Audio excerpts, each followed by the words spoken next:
I always advise investors to follow the smart money, and two people high on the list are Stanley Druckenmiller and Warren Buffett.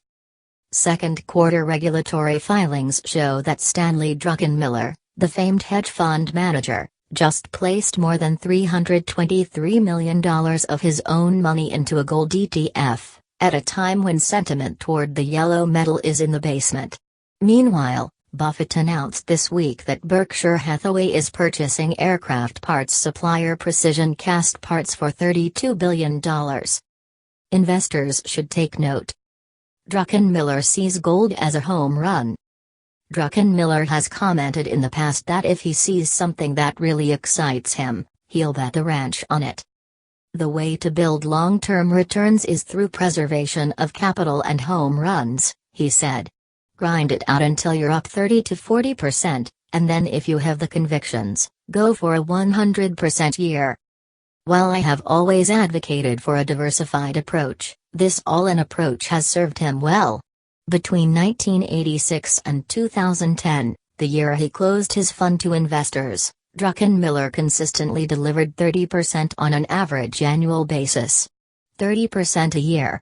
That's a superhuman, Michael Jordan caliber performance, or Ted Williams, if we want to stick to baseball imagery. The point is that words such as legendary and titan were invented with people like Druckenmiller in mind. During his career, the man has made some now mythic calls, the most storied and studied being his decision to short the British pound in 1992. This bet against the currency forced the British government to devalue the pound and withdraw it from the European Exchange Rate Mechanism, ERM, which is why many people say the trade broke the Bank of England. It also made Quantum, George Soros's hedge fund, $1 billion. And now he's making a call on gold. The $323 million investment is currently the single largest position in Druckenmiller's family fund. It's twice as large, in fact, as its second largest position, Facebook, and amounts to 20% of total fund holdings.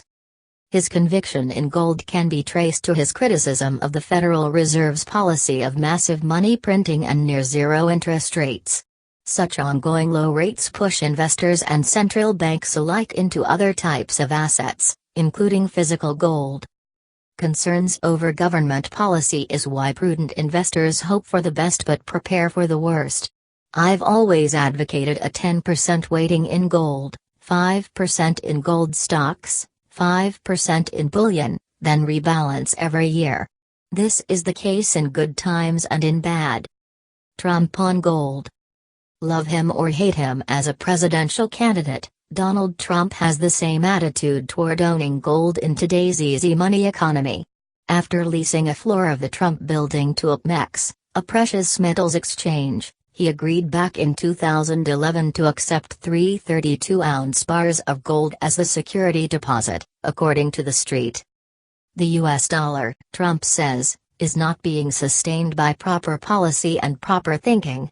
Accepting the gold was an opportunity to show people what's happening with the dollar so we can do something about it.